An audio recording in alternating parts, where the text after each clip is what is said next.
been established, and that is the order in which motions and amendments should be voted. But I must confess I'm not very clear what that rule provides. Could I be told what the rule is, and if there really is a fairly well-established one, as to the field? Mr. President, there can be no question that the representative of the Soviet government has presented to us information he has received.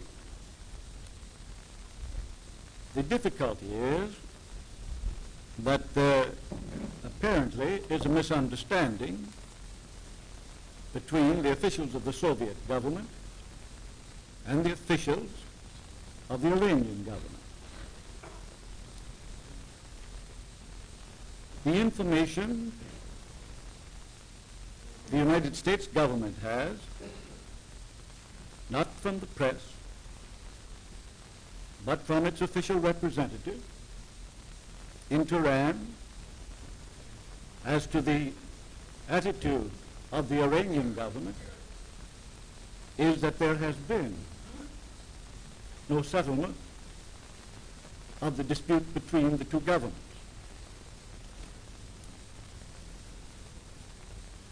The information coming not from press or radio, but from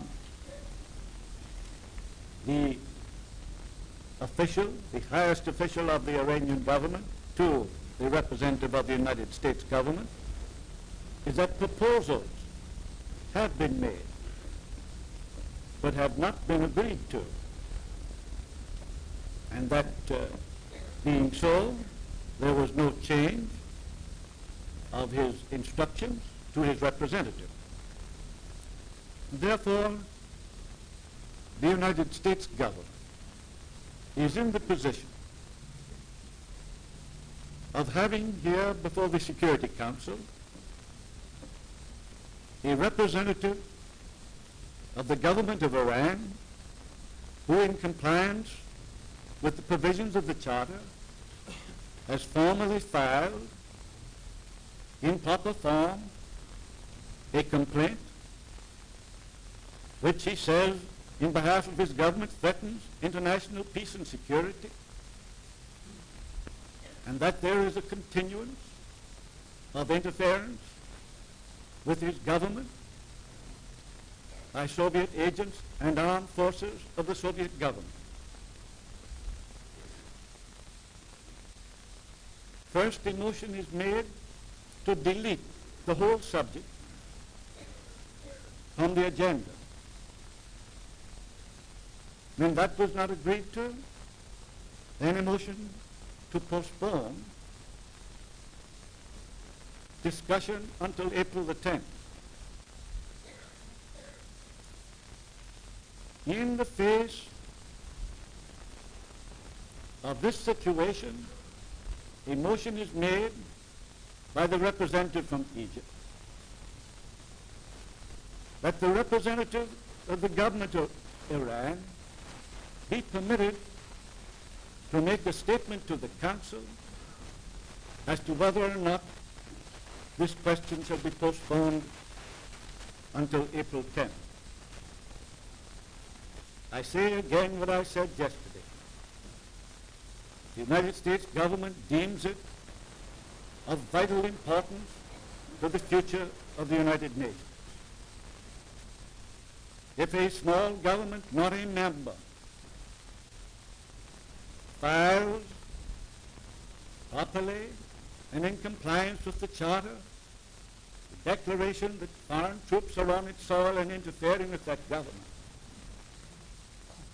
and the governments here represented, any one of them can say,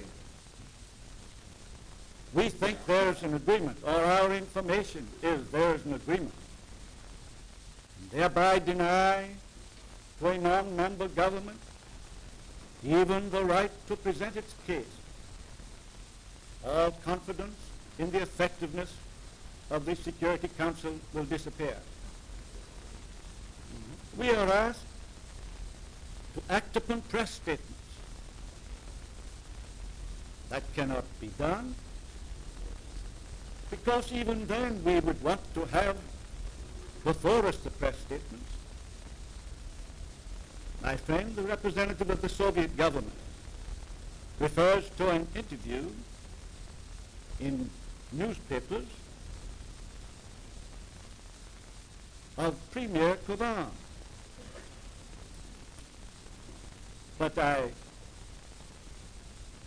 hurriedly wrote down before leaving my hotel the language of that interview, and here's what the interview was.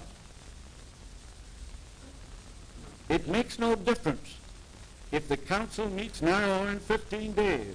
If by the time it does convene, we have not solved the fundamental problem of the evacuation of troops by other means, then our case will be included in the organization agenda under Security Council regulations. That gentlemen of the council is a statement admitting that we are going to act upon press statements. That is a statement any man would make when he'd say, I don't care when it meets. If by the time it meets, we have not solved this problem of the removal of troops from our borders, we are going to submit our case to the Security Council and ask for its consideration. Gentlemen of the council, we cannot act upon that. If we are going to say that when an official representative of the Iranian government is here, he cannot even be heard upon the question of postponement, I do not see how a non-member will ever get into this council. For if the motion of the Soviet representative was adopted, and action and discussion postponed without even giving him a chance to be heard until April the 10th, then on April the 10th, any member of this council or the Soviet representative could move that it be postponed until October the 10th.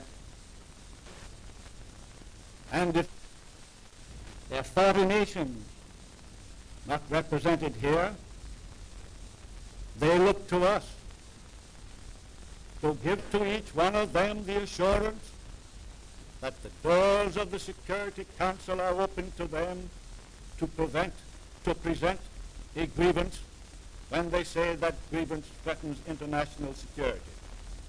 Now, as to priority of motion.